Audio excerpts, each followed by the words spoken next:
Alam nyo, parang kailan lang na nung ako rin ay nasa parehong upuan nyo at nag-graduate ng high school. Meron po tayong the one that got away. Isa pong somebody na hindi ko na nakausap after ng high school. Kaya ako, lalo na nung umalis na po ako papuntang London. Kaya ako mga kasama, ito na yung pagkakataon ni mamaya na aminin nyo sa inyong mga crush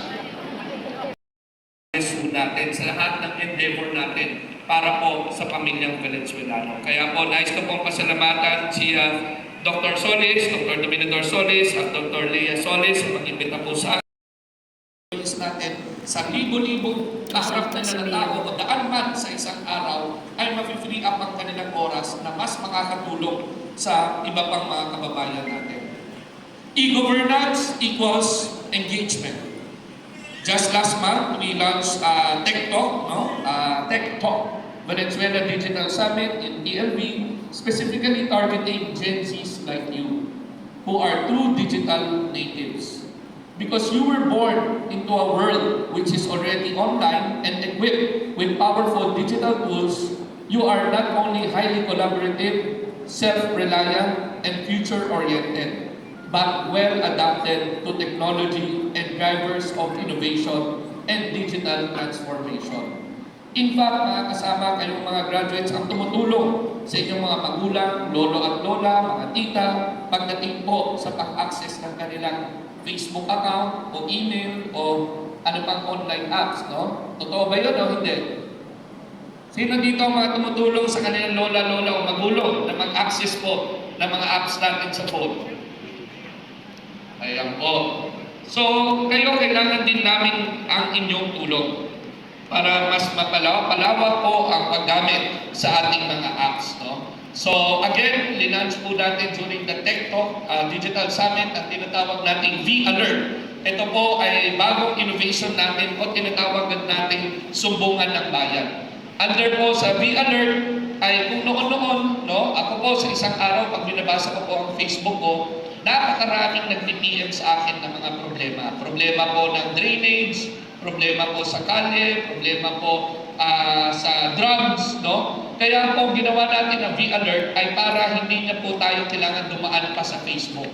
Ito pong V-Alert ay sariling application ng Valenzuela City, madaling i-download. At pag pinindot po natin, makikita po natin ay ang GPS location. Ipicturean nyo lang po, makikita ho kung nasaan ang aksidente, kung nasaan, kung kailangan nyo ambulansya, nasaan ang lokasyon, kung may sunog, nasaan ang lokasyon, kung meron pong mga inaapi na bata o kababaihan, women and child protection, kaagad pwede na po magsumbong doon at may pulis pong dadating kaagad. Meron pong sirang butas na kalye at nagpo-post po ito ng traffic, pwede yung picturean, nababasa na po namin itong GPS yan, at mga iilang mga serbisyo pa. So tinawag natin yung V-Alert ay para kayo mismo ay katuwang namin sa pagsumbong, katuwang mismo namin, kayo po ang mata namin sa mga komunidad natin, at kung meron mang mga emergency o sakuna na kailangan na po ang tulong ng gobyerno, ay through the V-Alert ay kagad po natin makakausap po ang mga departments. City government ay kailangan ding maging mas mabilis sa pagbibigay ng public service sa pamamagitan ng technology.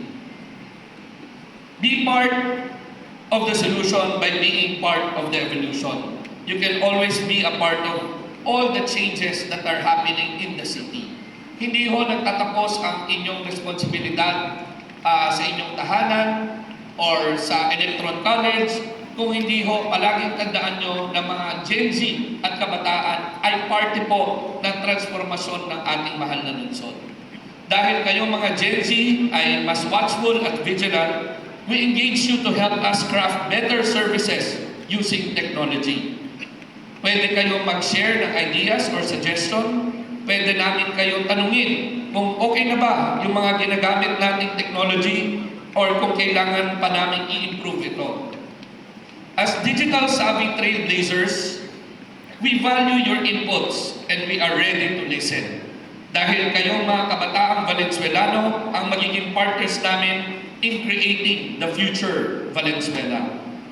Example, kung dati meron lang tayong Facebook or YouTube, Ngayon, ang bilis na gumawa ng content dahil meron na po tayong TikTok. No? Paki-follow na rin po ang TikTok account ko. No? Screenshot ko na rin yan. No? Connected din yan sa news. Pero mas sa TikTok ko ako. So, speaking of TikTok, allow me to remind you as I close that social media is good when properly and responsibly used. With the borderless technology, digital world we live in, and broad reach of social media, it is easy to stand or idolize people who we only know on screen, appearing to have it all and have everything figured out. Mga celebrities at influencers na nakatira sa mga mansyon, nagta-travel sakay ng mga private jets or nasa business class, nagbabakasyon sa mga exclusive o mamahalin na mga lugar, nagpa-party kasamang iba-ibang mga sikat na celebrity at mga luxury goods na pinapakita nila. Kindness, honesty, strength, and perseverance.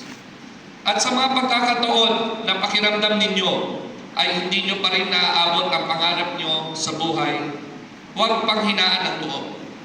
Life is not about who gets it first. At sabi nga ni Bini sa kanilang kantang karera, I'm sure, alam na alam niyo si Bini at sana nga one day bumisita rin po sa Valenzuela si Bini, no? At magka-concert sa atin. Ito po ang sinabi sa kanyang kanta sa karera, no? Meron bang humahabol sa iyo? Di naman dapat matulin ang pagtakbo. Sino bang nagsabi na kailangan kang mauna? Hindi naman ito karera. Pwedeng magdahan-dahan. Sa bawat panibagong umaga, buhay, at sa lahat po ng ating mga magulang, ang proud mothers natin, magandang umaga din po sa inyong lahat. Valenzuela City is among the pioneers in digitalization and innovative use of new technologies in governance, and was recognized and won several awards for this initiative. Siguro po, familiar kayo, o kung hindi man kayo, ang inyong mga magulang sa ating tinatawag na paspas permit, sa ating 3S Plus, no? Ito po yung mga iilang mga innovations natin na gamit, lalong